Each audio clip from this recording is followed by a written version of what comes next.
Welcome back to Bishop's Vintage Car Audio.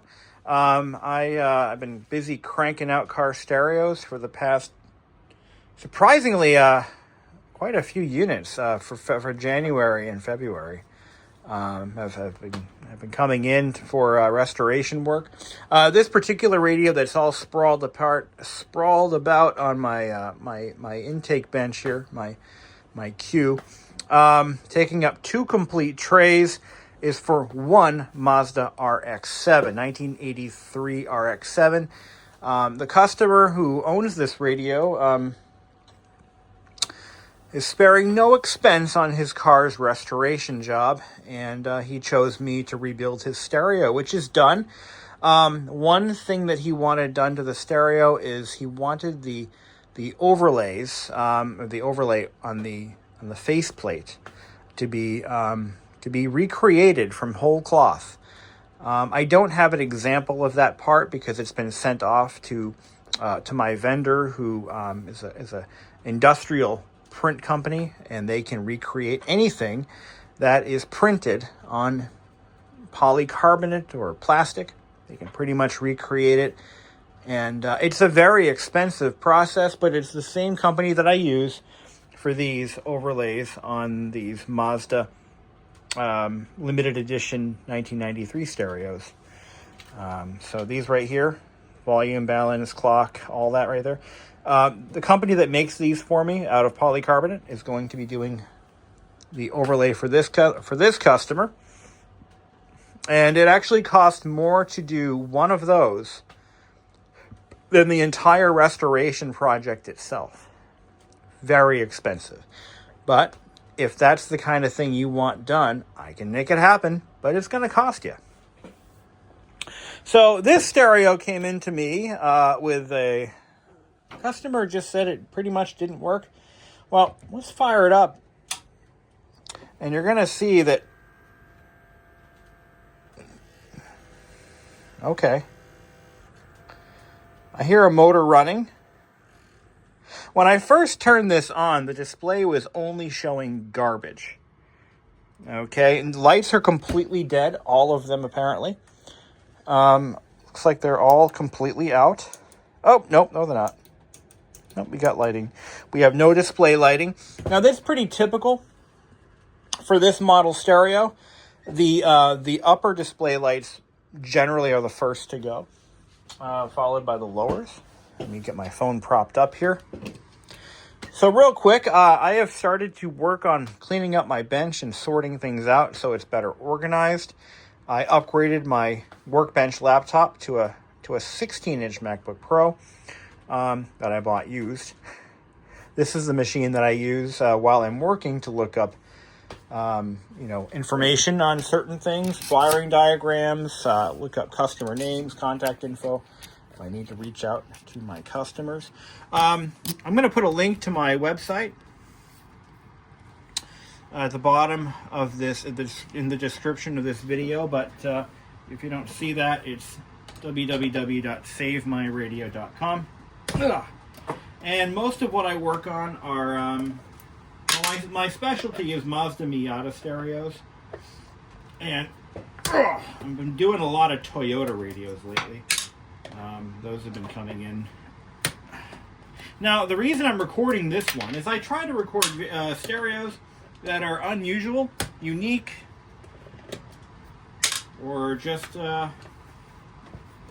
think I expect to find something questionable. Now, let me show you something here.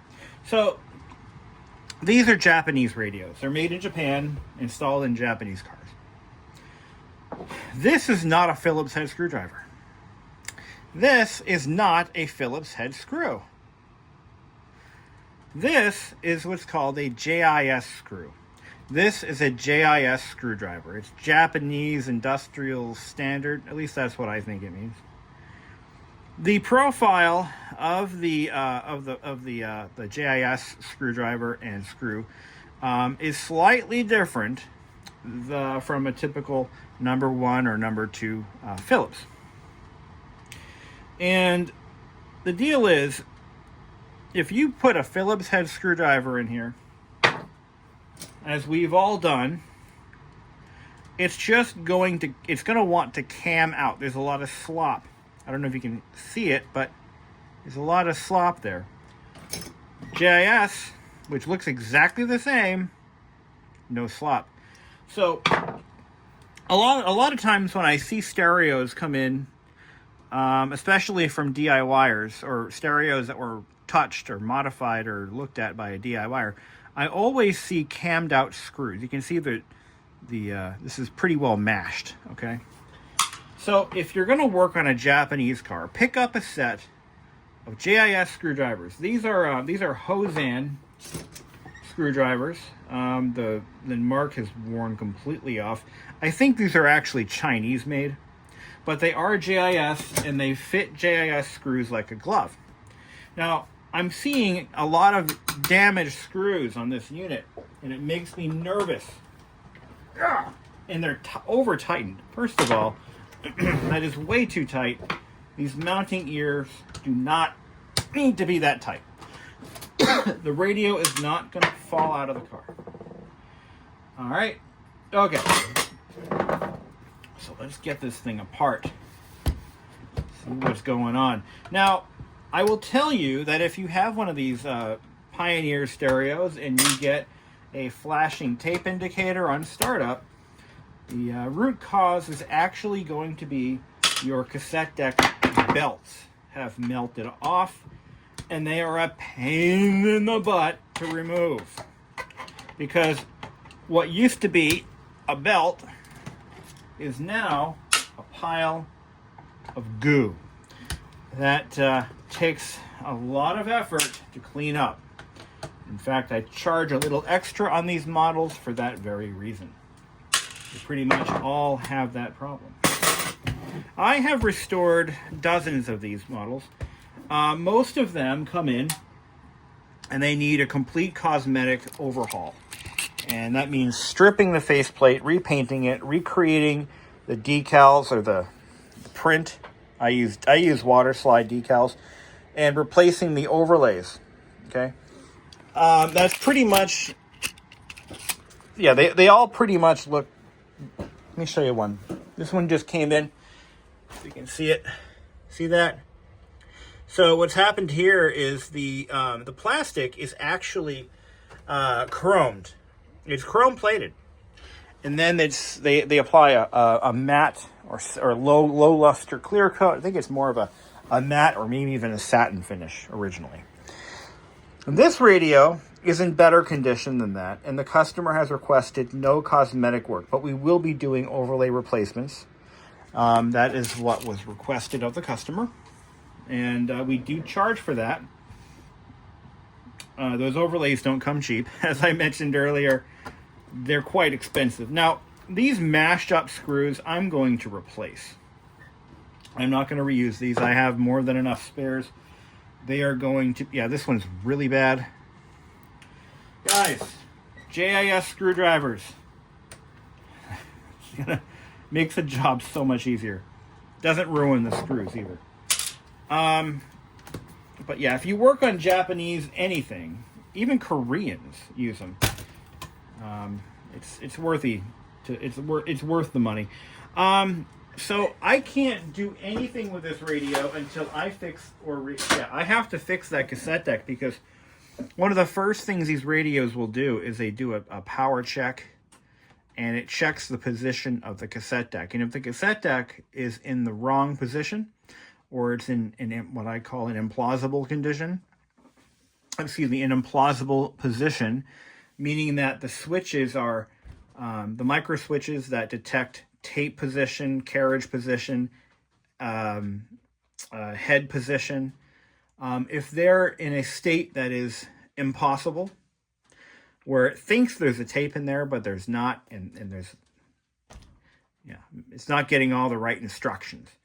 When that happens, the radio will not work. You cannot use it. So we gotta dig. So I want to get this one apart and see what was done to it by whoever worked on it last. So somebody's been in here, and I don't know what I'm gonna find, but I'm nervous. Oh, am I nervous? Because I've seen some scary stuff.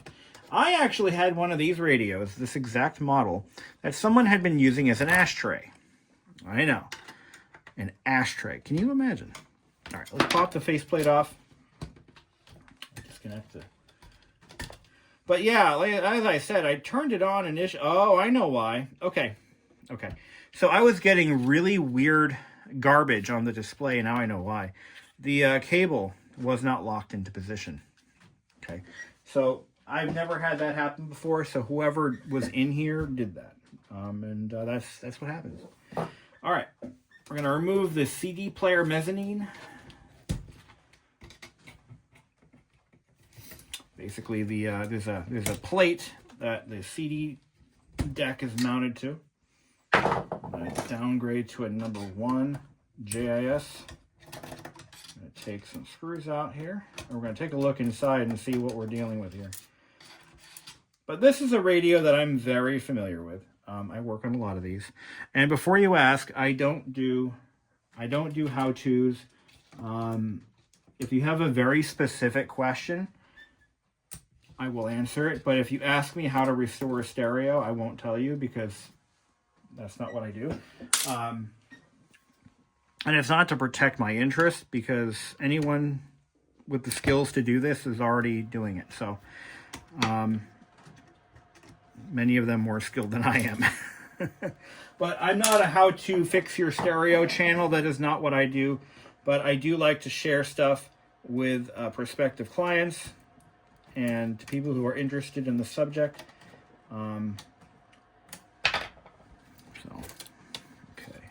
If you need a resource like where do I get belts, I'll tell you. TurntableNeedles.com. They're not a sponsor, but it's a small business, and I support them.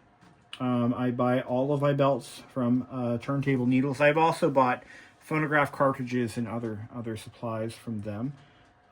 Great person that runs it. Very, very friendly, very helpful. I've talked to him on a few occasions. But so far I don't see anything. I don't see anything of note. But I do see that our cassette deck, the carriage is in the downward position, and there's no tape in there. So that's why I'm getting a flashing tape indicator, which is very typical for these. And I'm going to show you what the belts look like. It's disgusting. It's going to take me probably an hour just to clean the belts off. I'll show you why in a minute. But that's like the first thing I have to do is to we got to get the cassette deck working, and then we can further test the mechanism and get to the bottom of what else it's going to need, because it's going to need everything. Now, my typical procedure for the for every stereo that I accept as a job, I have set standards as to what I will do, what I will take on, and what minimum amount of work I'll do. A complete chassis recap is pretty much mandatory. I would say at this point, most of the stereos that I see in this business, they have actively leaking and destroyed capacitors. Now we're going to take a look at this. I'm going to pull the amplifier board that I'm going to pull off, and we're going to take a quick look at that and do a visual inspection, see what we're dealing with, and then we'll go from there. I have never had a situation where one of these Pioneers was unfixable. I've had some that were pretty heavily damaged, and I've had to replace whole components, but I've never had one that was completely irreversibly damaged. I'm pretty fortunate. I've done enough of these. I know what to look for and where. So this is our amplifier, kind of like a preamp. There's a main amplifier down to the bottom, but we don't really do anything with that.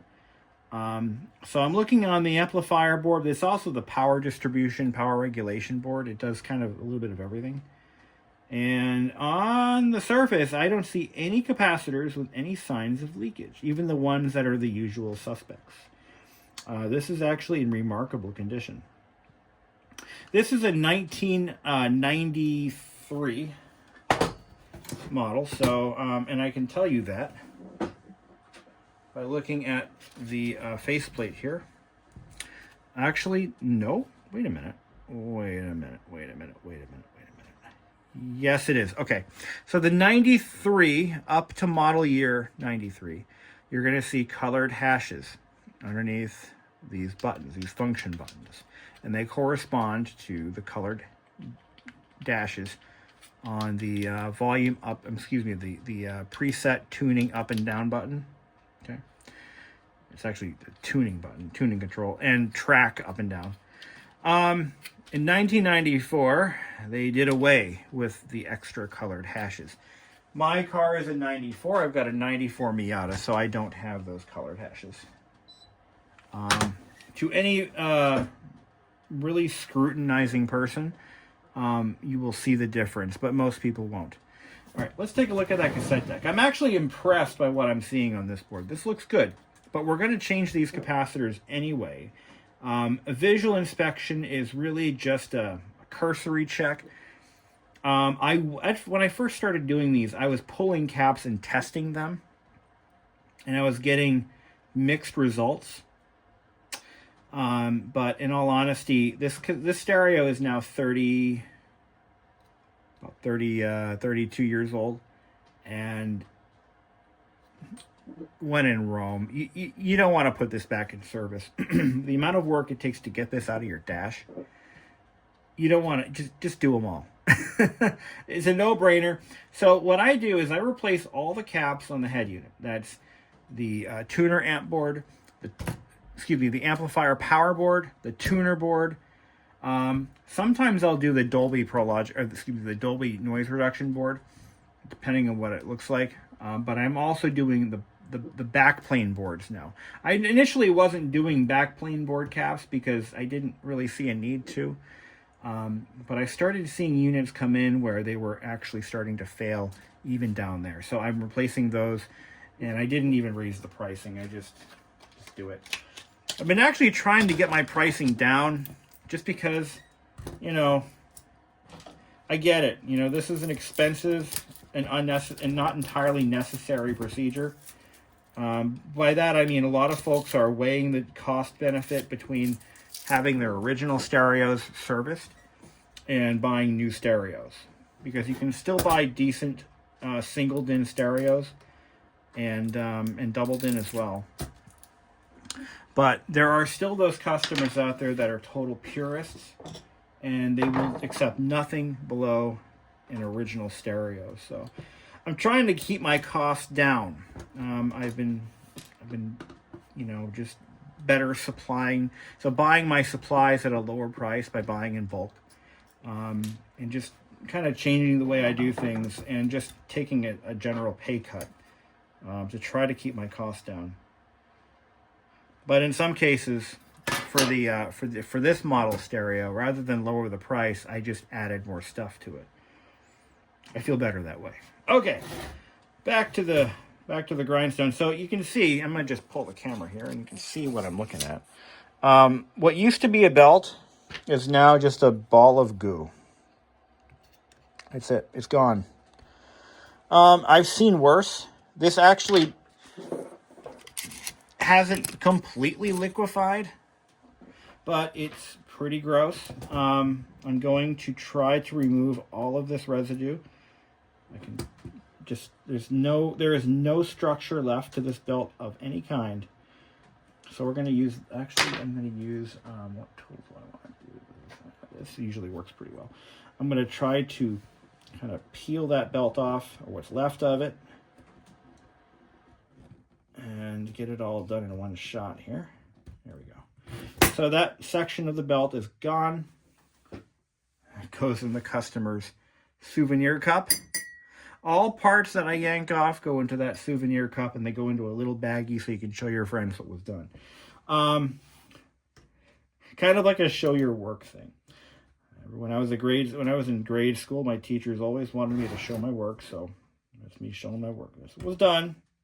You can take that to the bank. But look at this belt. It actually came off cleanly. There is trace amounts of residue that I'm going to have to clean off with alcohol. But ultimately, There you go. But that's not it. There's more belts to come.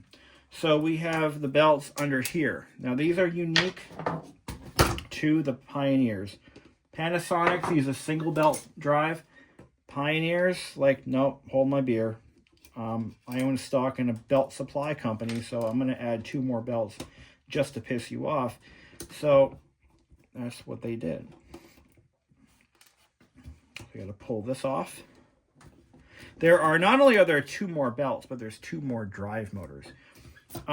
This is one of the more complicated mechanisms. You know, I prefer the Panasonics over these because the Panasonics are a little more reliable. Panasonic, and when I say that, I'm really referring to the Miata head units.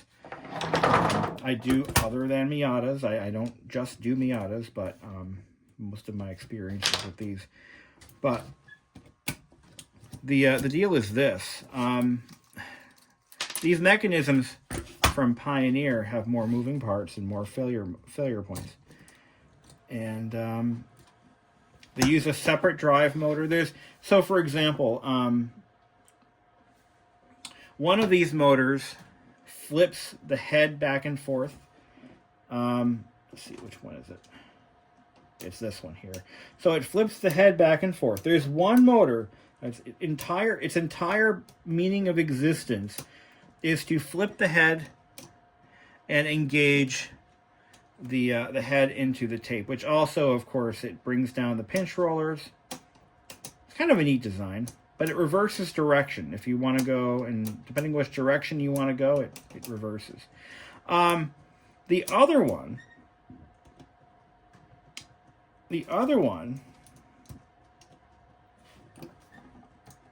that switches, oh, I see what they did here. That just switches the take-up reel from one side to the other. So they both work in conjunction to flip the head, engage it, and set the drive direction from side A to side B. And then the third motor drives the capstan and take-up reel. So it's a little much.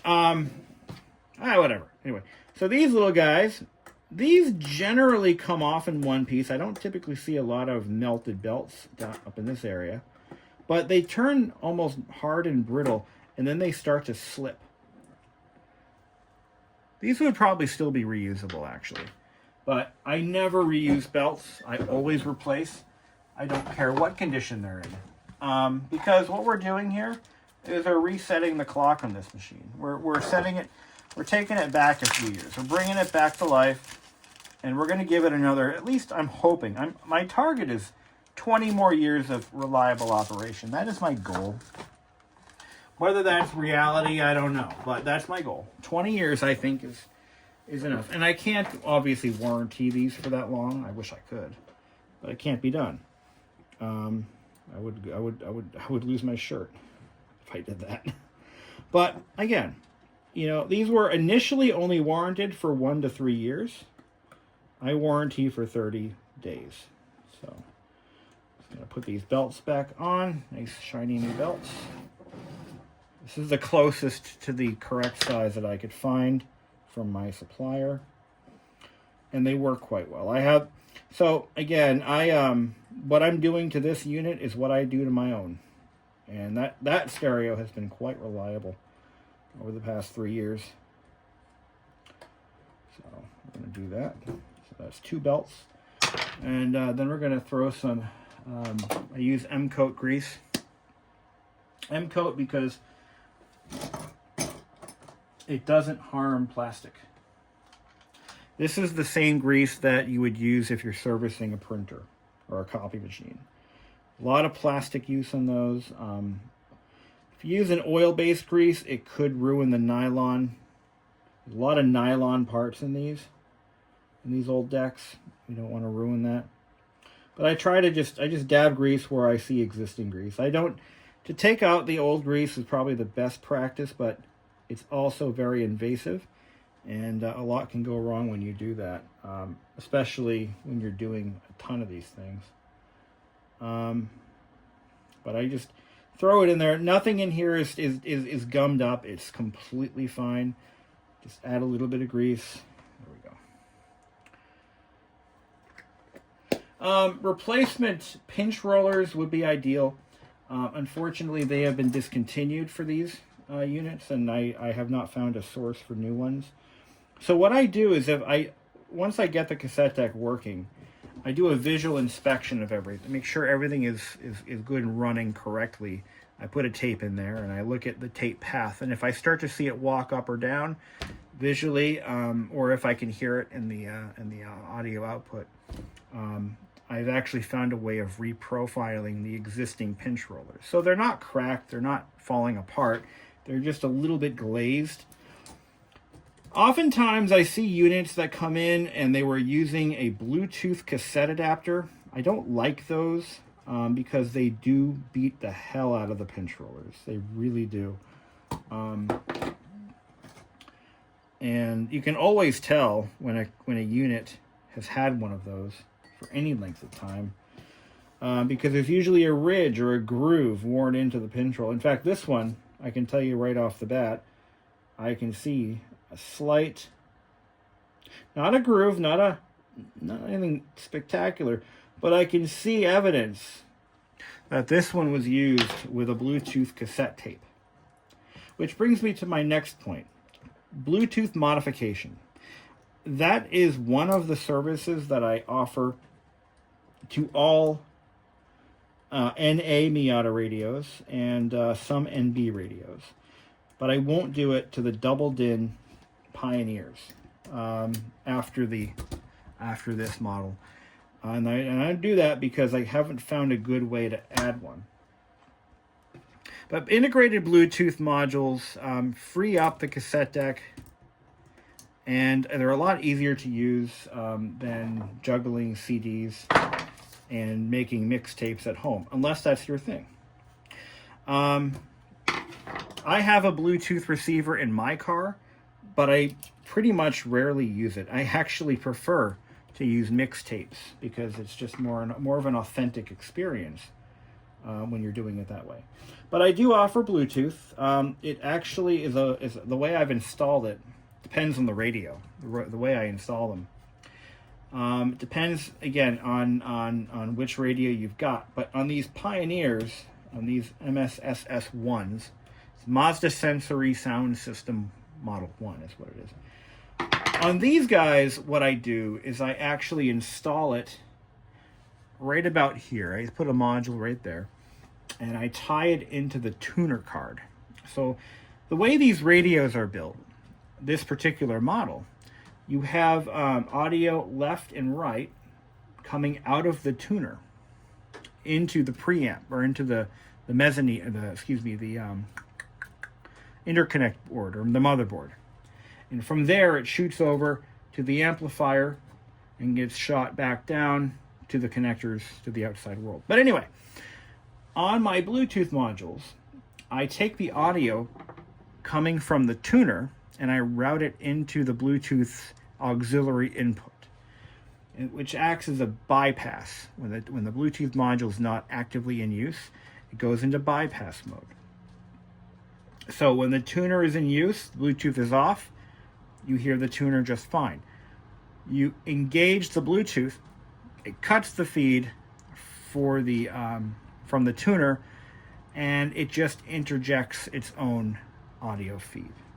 It's really quite nice. Works very slick, and it's a very low-cost way to add a permanent Bluetooth module to your factory stereo, if it supports that kind of thing. Anyway, so I got the main belt the main belt has been removed. The function selection belts have been replaced, and I'm going to actually try to clean up these pulleys. What I'm using are medical grade swabs, and I kind of try to shove them in there, get as much of this as I can out. I need to replenish my swabs, but anyway. So that's pretty much what I do. That's just one thing I do.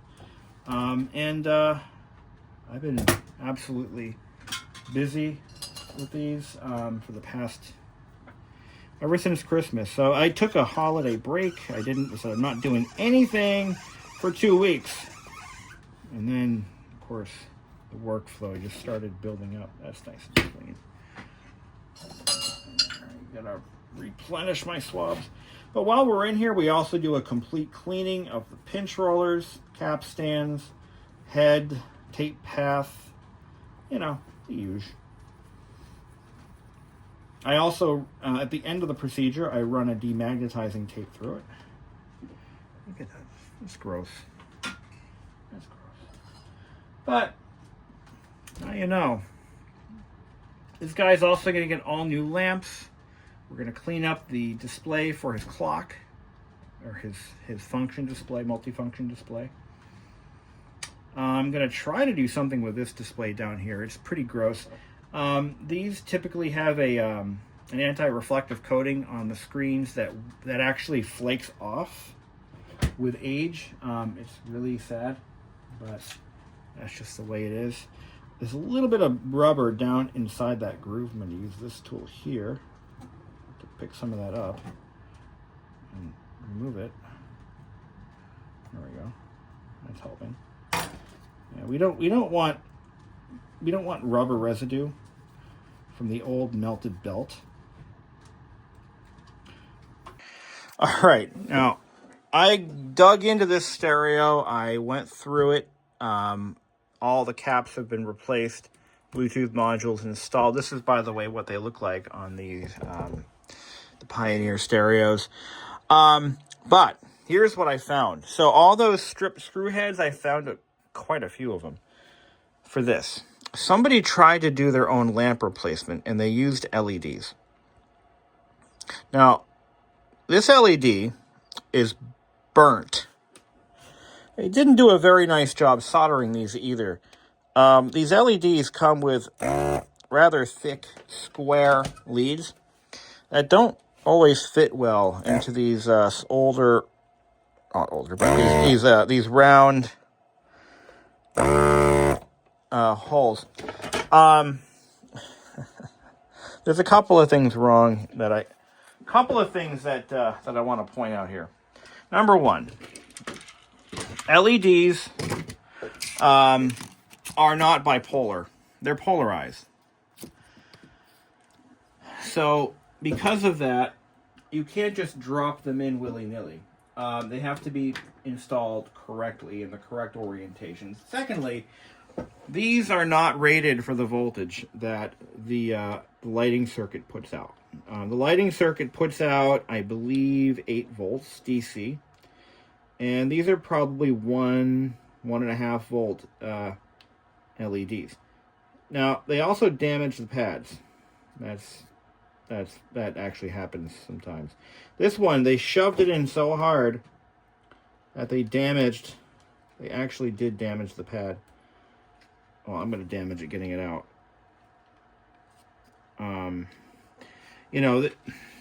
This is what I don't want to see when I pop these radios apart. I don't want to see homemade repairs. Here's another one. So this one was yellow. This one's green.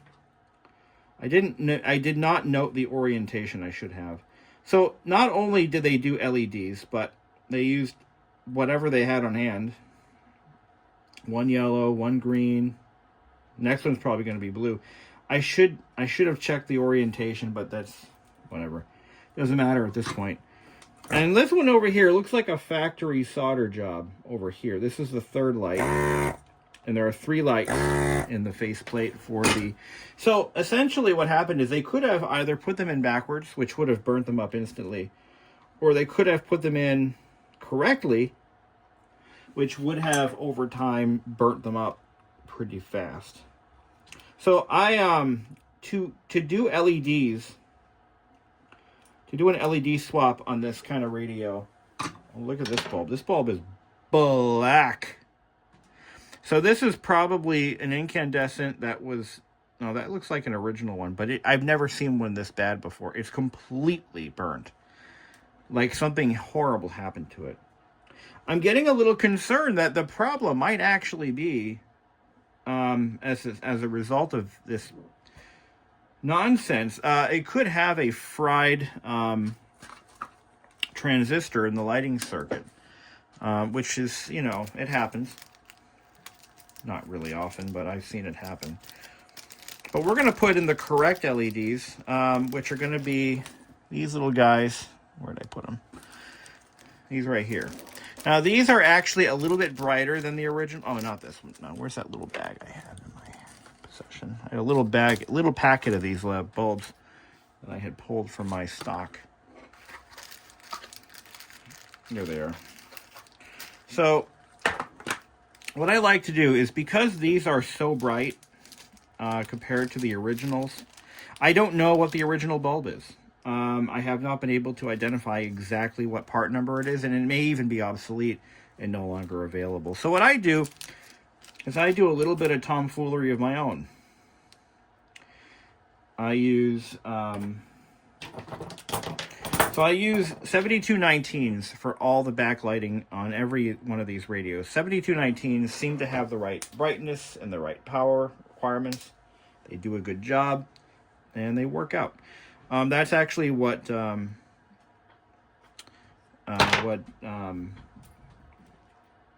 Anderson was doing. Paul, not Bob. Damn it! One of the Andersons. Bob Anderson. He's the TV guy. And then there was Jeff Anderson. That's what Jeff Anderson was using. So I followed suit. But the backlight for the display is not a 7219. It is actually, I don't know. So I'm using these little guys. These are they're 7152s, I think. And so because they're so intense, I actually only put in 2 of them. And in the middle, I use a 7219. So I don't have a dead spot. 7219s aren't bright enough. These guys, they're just dandy. They work just fine.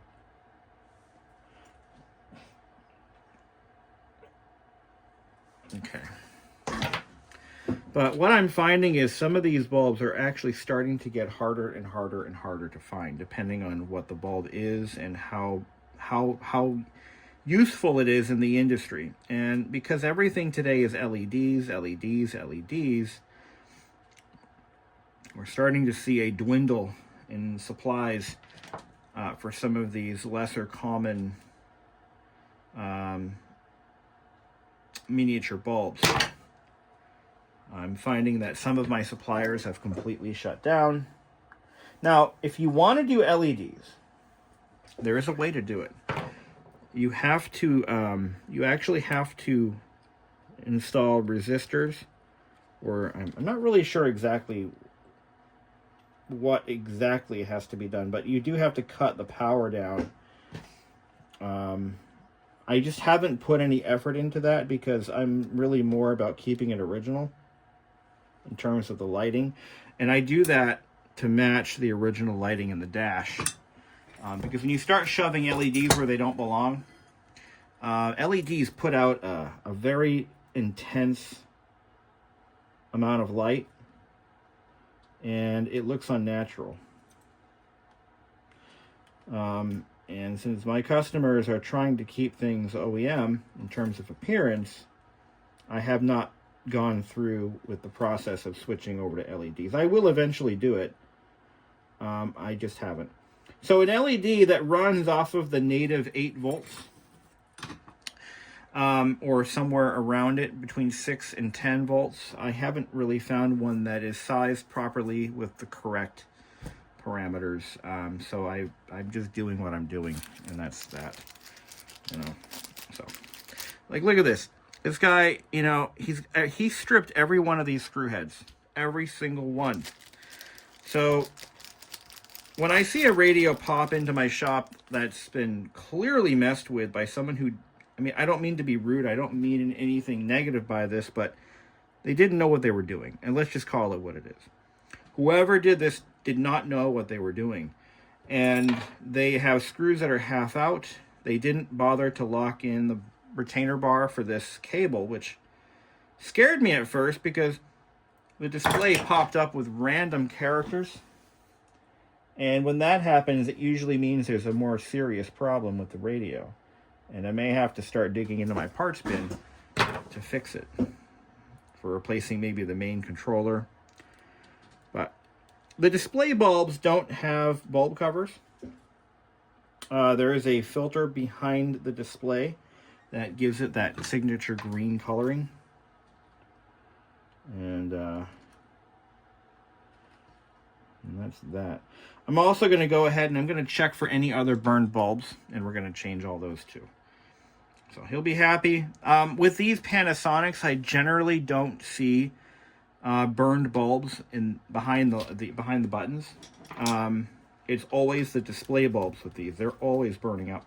And I'm going to go and replace some of these heavily... Oh, this damaged screw is getting replaced for sure. Or can I get it in? I don't know. It's pretty bad. It's pretty bad. Okay, there we go. See, yeah, you could tell he couldn't get his screwdriver on there. I'm going to check all of these. Yeah, they're all kind of loose. He had stripped them taking him out and stripped them putting him in. That's pretty obvious. But my JIS screwdriver, fortunately, can still bite onto them. All right, let's put this back together. Cassette deck is now working fine. We are going to change out the overlay here, and I'm gonna have to pull this back apart because I'm going to try to buff that display for him as well. But he did not pay me for cosmetic repairs, but I'm going to do it anyway. All right. I'll do what I can. Do what I can within reason. Now let's see how that looks. Make sure our lamp circuit's, still functional. I have my doubts. Okay, we have lights. Now let's check for burnt bulbs. I'll shut my light off here. And I'm going to leave the OEM bulbs in this one because they do put out more light than the ones I'm replacing them with. So we're going to leave those the hell alone. I am going to change out, even this one, the lower cabinet has good bulbs. But this display should be lighting up, and it's not. Now, these are all scratchy. They're all scratchy. So what we're going to do is we're going to put in some deoxit. And I found that for those little micro switches, the best thing to use is the D100L in the little squeeze bottle. It has a nice applicator. And this stuff works slick. You kind of just pour it in, and it does its magic. So, okay. Let's see if the CD player works. That's kind of the next thing with the main cabinet. And I do want to see where we're at with that CD player. With these Pioneers, the CD players almost always come back to life after cleaning the lens. And if that doesn't work, I just throw a little bit more power down the laser, and you can actually adjust there's a potentiometer next to the laser that usually, if you get it in just right, you can essentially make it live again. But yeah, when I see stereos come in here with missing screws, missing hardware, strip this, strip that, bodged solder work, it makes my job a little bit harder, but it's not too egregious. Then I can make it work again, and that's what I hope to do here. But so far everything's good.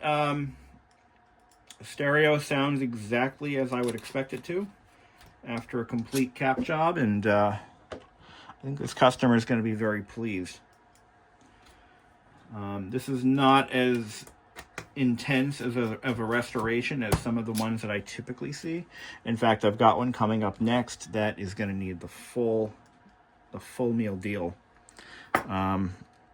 which is basically a complete strip and refinish of the faceplate, and plus all the repairs I had to do to this one. So let's do this. We're going to go ahead and clean that laser with a little ISO. And let me take a look at it first with my light, and I can see whether it's hazy or foggy. It's usually a dead giveaway that there's probably going to be some cleaning needed. Oh yeah. Yeah, I can see it. Let me shine an additional light on there. I can't really show it on camera. It's too difficult, but yeah, you're looking for kind of like a haze. Yeah, definitely. So we'll go ahead and clean that. I clean them anyway, but yeah.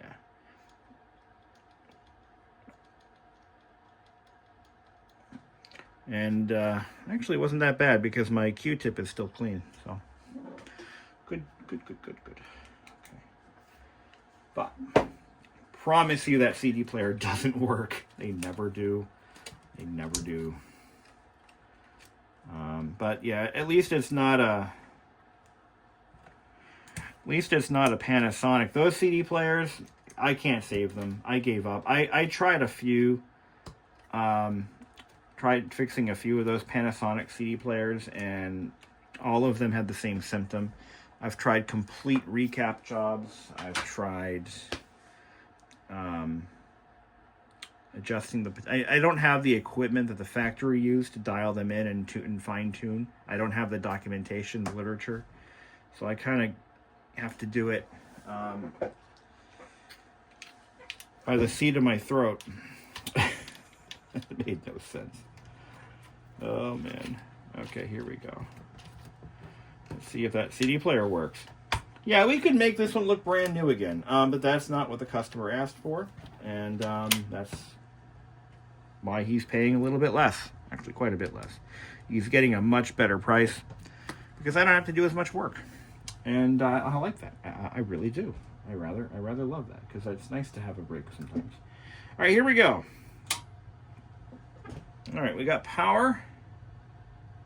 I'm going to pop in a CD.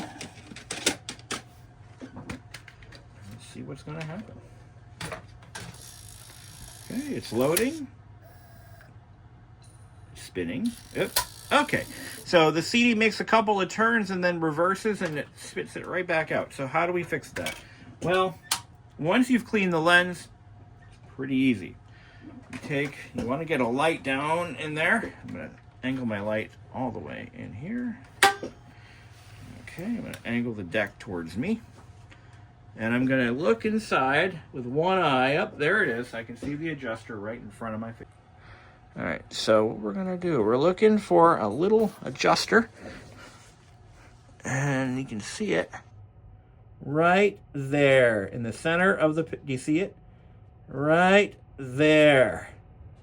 Looks like a plus sign. Looks like a screw. That little guy. All right. Wow, this is a really nice phone. Look at that. Okay. And what we're going to do. So right now, if you look at the top, of that plus sign, okay? If you look at the top of that, I don't know how else to better describe it. Pretend it's a clock, okay? Let's pretend that's a clock. The top is 12, the bottom is 6, the left is 9, the right is 3. We're going to turn it. Let's pretend that the top of that plus sign is the minute hand, okay? It's the minute hand. And it's set to 12 o'clock exactly. So we want to set it to 12, no more than 12:05. If we go past the 12:05 mark, it's too bad. It's too late. It's not going to happen for you. Don't even try going any further with it. Now you want to make sure that the unit is depowered. Okay? You don't want it powered up. Power off. You understand? Good. Okay. Now, lock in your screwdriver. Okay. Oh. Tweaked it too much. You want to do it. So 12:05 is going to be your limit, right? You want to turn that adjuster in 1 minute increments. So imagine it as an analog clock in 1 minute increments. This is your freebie for the day. I don't charge to do this, to do that. It's just part of the service. But if you have one that's all you want to do, give it a shot. And look at that. Nice. It worked. Doesn't always work. So what I've done is I have set it to 1202. I think that's where it landed. It's really touchy. And I got it at 1202. And at 1202, it fixed it. But if I went to 1205, I've never seen them come back to life if you turn them past that point. Once you get it to that level of degradation. What causes this? Well, the electronics in the CD player are aging out. There are many caps in there. There's some surface mount, some through hole. They're all drifting. The laser diode itself drifts in value until it burns out. If you go too far, you will burn that diode out, by the way. So the whole mechanism, the whole system is just aging out, and it's not forever. It's not going to last forever. It's going to last long enough. And the one thing I want to point out is for the original Miatas, the NAs, the CD players are absolutely, utterly trash. They're useless. Even when they were brand new, they were bad. So these CD players, I'm not going to spend, and I'm not going to recommend any of my customers spend any great amount of money trying to fix these, because they were trash when they were new, and they're trash 35 years later. So I'll make them work again, at least for this model of stereo, and some others maybe. But I'm not going to spend any more time, effort, or energy trying to fix these because they were terrible. The cars are far too low to the ground. The suspension is too stiff. They're too light, so the car bounces too much. In a Cadillac or in a full-size sedan, CD players were a great idea. You had plenty of suspension travel. The car was heavy, so the car itself would absorb bumps and impacts. But you put a CD player with no anti-skid protection of any kind into a tiny little roadster using 1990s, early 90s technology, it's a recipe for disaster. So these were terrible. Use the cassette deck, use the Bluetooth, use the tuner. CD players, don't waste your time. I love CD players myself. I love CDs. I have a massive CD collection, and I would love to enjoy it in my Miata. So I actually did. I did the thing. I spent over $400 in parts, and I restored my CD player, which is the same model as this one. And you know something? It made absolutely a lick of difference. Not even a lick of difference. It was no better before. It was no better after. So don't waste your money. Don't worry about the CD player. We'll make it work. In this model, we can do that. And it's not going to work forever. Just so you know. It'll work for a little while. And by the way, you want to test it with multiple CDs. So I'm going to throw in another one and then another one. Make sure we get it right, because some CDs are more sensitive to laser power than others.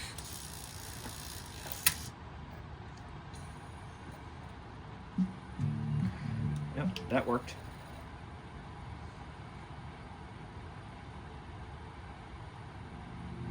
Sometimes you have to find that happy medium. If it's too far, it'll play some but not others. If it's too low, it'll play the others but not the, you're just, dude, which CD do I want to play? No, usually, yeah, if it plays more than one CD, we're good to go on that front. Now we can continue on. We're going to go through the bulbs, and I'm actually going to send the customer his invoice right now. I mean, all the work is done. All the hard work is done. And I don't have to worry about this one being a malingerer like that guy right there. And yeah, anyway. So thank you all for watching. And look, if you're not comfortable soldering, do it on something that, I am a huge supporter of people learning how to solder, because that's how I learned how to do it. What I recommend you do, if learning how to solder is something you want to try, It's not hard. Through-hole solder is easy. Surface mount is a little bit of a skill. Actually, it does take skill to do surface mount, which is something I'm still fine-tuning for myself. Go to Savers, go to Goodwill, buy some piece of shit electronic device. Doesn't matter what, a VCR, DVD player, whatever, and start practicing. Take it apart, remove components off the boards, put them back on. Do that a few times. Get comfortable with it. Learn the heat ranges and what heat ranges are better for certain things. And I mean, there's a whole science to it, but you don't need to be a scientist to learn how to do it. So right here we have the display for the body sonic unit, and look at that. That looks awful. So what I do is I start off with a manual polish with I use Meguiar's Plastex. It's designed for motorcycle windshields and acrylics and stuff. And it's a very fine abrasive paste. And what you do is you just dab it onto a microfiber cloth. And we're going to just kind of massage it into the display. So the reason this happens is at the factory, the LCD's polarizer, which is the top layer that you see, that's the top, that's the outer layer, that's the polarizer. And it's a critical component to any LCD panel. Every LCD panel has a polarizer, including your phone and your laptop and your TV at home. The technology behind LCD, or the principle behind it, has not really changed ever. Anyway, the polarizer is made out of plastic. It's not glass. Now, some more expensive displays may have a glass overlay or something on top of that, but this is not. This is just production car level quality here. And we're just going to polish the shit out of it. Okay? And anyway, so what they do is they put they actually apply a layer of or a coating that gives it a matte finish. And what that's supposed to do is it's supposed to prevent sun glare. And that coating is the problem. It doesn't, ironically, it doesn't handle UV exposure very well. And it tends to flake off. I keep getting freaking messages, I'm sorry. It tends to flake off, and it looks like, well, like this. So what we want to do is we want to remove that coating entirely, as much of it as we can, without getting too abusive and too abrasive. The goal isn't to restore it to a brand new finish. The goal is to improve its appearance so it doesn't look like crap anymore. The other way these displays tend to fail, and this is where things get ugly, is when the display itself begins to delaminate internally, or when it fades. And you can tell a faded display because it looks green. When you look at it, you're going to see like a light greenish, brownish. Usually starts in the middle and it works its way out. These are good. This is passable. This is decent. We can work with this. But we got to now change out the lamp, so we have to get our soldering equipment up and running. We're going to go ahead and pull this this metal shield off. Now, the lower units only have one lamp in the display, and it's one of these. It's a 2114. I just happen to have one right here.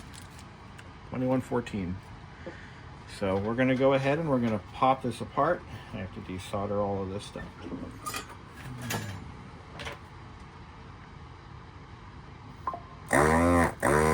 Nope, my gun's clogged. Unclog it.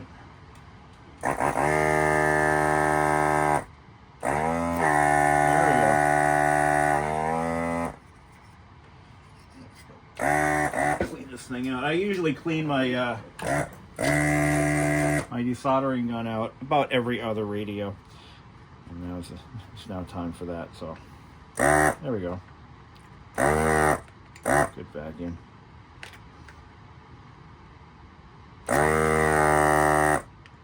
Yeah, you can do this with solder wick, but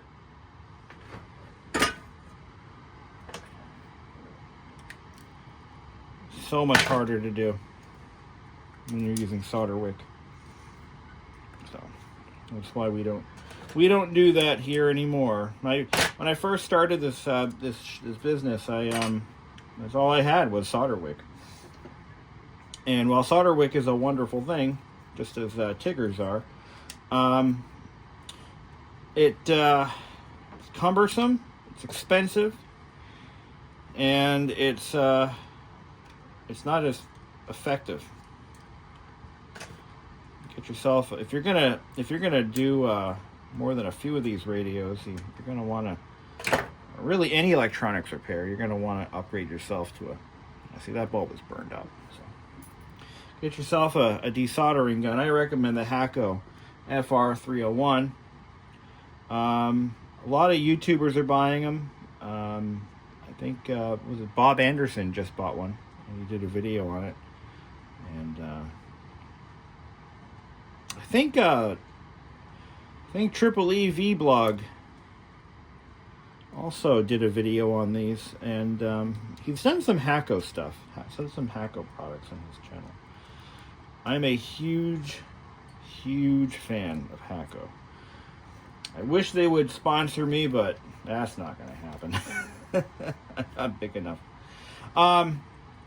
So there's a little bit of residual coating on the outer edge. We're going to have to leave that alone.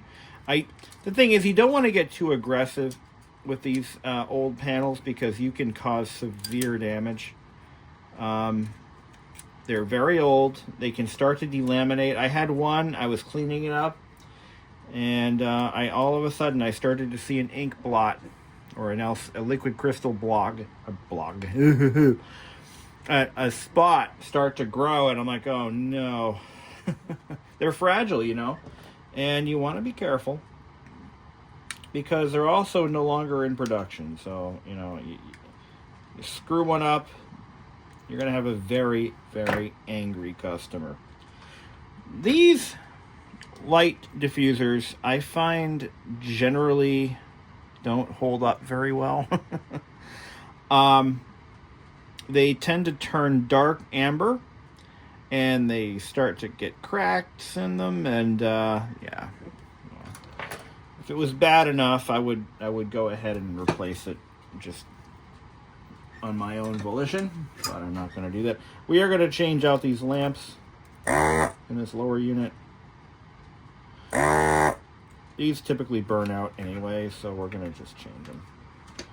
You see the lamp holders themselves are completely charred just from years of heat. Clogged up again. Anyway, same old, you get the idea. And went ahead and I cleaned up the, here, let's take a look at the head unit next. So I went ahead and I replaced the this little light diffuser. I actually had one that was in better shape on my shelf, so I just threw that in there. Sometimes I like to just go a little above and beyond when I can. But the real reason I did that is I was scrapping out another control panel that I needed a bulb. I needed a new bulb cover for because one of them had torn.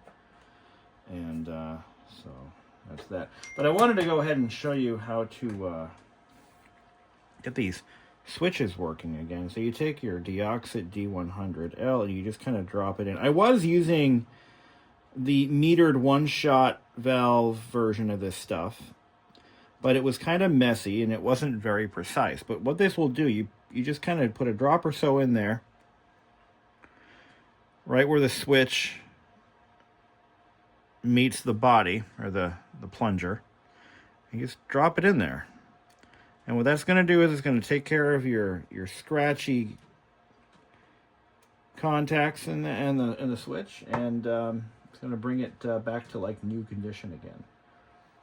then we reassemble it.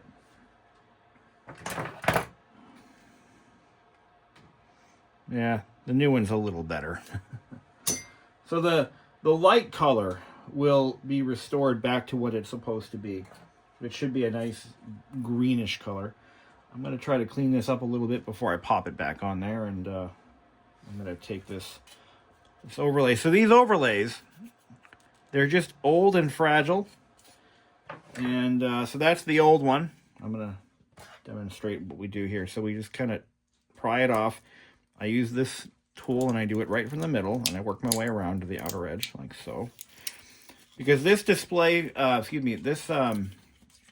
this control panel housing is not, or faceplate, is not getting refinished. So we have to be careful. We don't want to scratch it any more than it already is.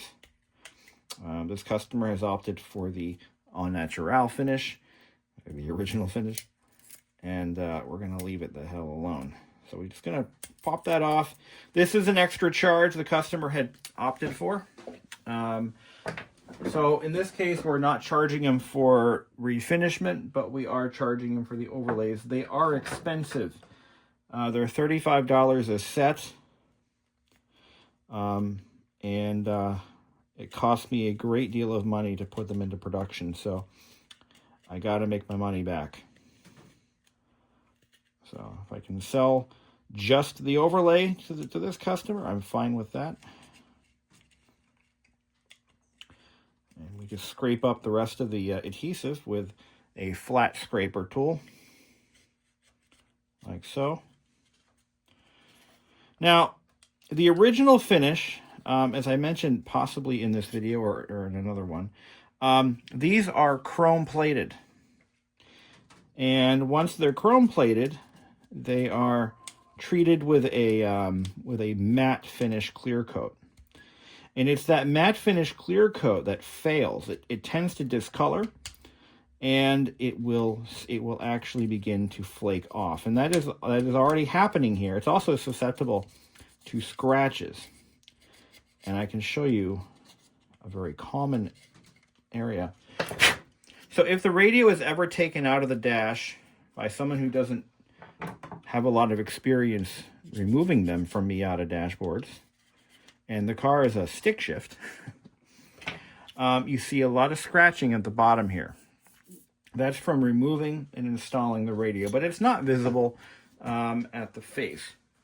So we're going to take a clean microfiber cloth, and you only want to use Windex. You don't want to use isopropyl on this. The isopropyl will actually further degrade the clear coat, and it'll make the problem even worse. So we just want to clean it up a little bit with a little bit of Windex. Don't want to get too aggressive with it because it is very fragile. The coating that's on here, the clear coat, it's already beyond its lifespan. So we just want to clean it up a little bit and make it a little nicer for the customer. I have a brand new overlay. These are custom manufactured out of polycarbonate. They are professionally made. This is not something I made on an inkjet printer. These cost a fortune to produce. But I have an agreement with a local manufacturer, well, a couple states over, but a manufacturer that does these for the industry. And they do small production runs, custom runs. And look at that. So let's put this all back together and see what it looks like. So for a radio that is 32 years old, it's not bad. It's not bad. It really isn't that bad. As I said earlier, this one is not in the... I have seen radios come through here that came in looking like they were just built yesterday. The finish was perfect. The displays were perfect. But that's only like one radio in 20 or 30.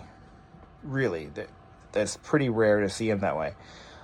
This one is Actually, I'll be honest. This one is in about the same condition that the one that started this business was in.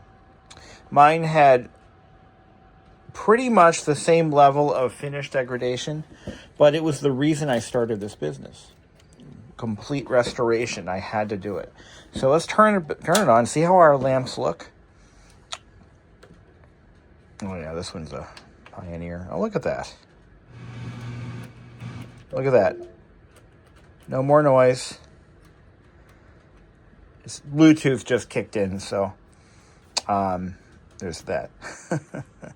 But I mean, seriously, not bad at all. Let's turn the lights off and see how she looks. There's a button. There it is. Not bad. Not bad at all. Look at that. So I'm going to go send out a bill for this guy, and I'll catch you on the next one. Everything should be good to go. Light off, light on. CD works, cassette works. Everything should be good to go. They're cats. They're going to do cat things. When you have cats, you've got to understand that you cannot have nice things. It's like a law that comes written into the contract of... So this is how I test the body sonic amplifiers. The body sonic amplifier is literally two mono amplifiers side by side. And what it does is it outputs low frequencies to the seat transducers in the LE cars and in specially equipped Pioneer stereo equipped cars. What I do is I take and capture the output from the body sonic left seat and right seat outputs, and I look at the sine wave that both channels are producing. This is how I test the output and make sure that they're basically balanced. So I should be able to overlay these waveforms, and they should fall into each other pretty much exactly. And I would say that that is pretty much where we're at. See? I can pretty much overlay them on top of each other, and they match up identically. Now, if I see one of these waveforms, if one of them sticks out or looks to be bigger or more intense or has a lot of noise, then I would recommend we do an additional service, and that is a recap of the body sonic amplifier. I do this for every unit I work on, every one of these Pioneers, and it's kind of like a way to check the health of the amplifier unit itself. So I think we're good. This has a pretty strong and well-balanced body sonic amplifier. So this guy's ready to ship. Let's take another look at it. It's beautiful. This customer should be pretty happy with the results. I'm going to center my adjusters, or my tone controls. Balance is centered. Everything is all ready to go. I'm going to do one more function check for every system, and we're going to let it go.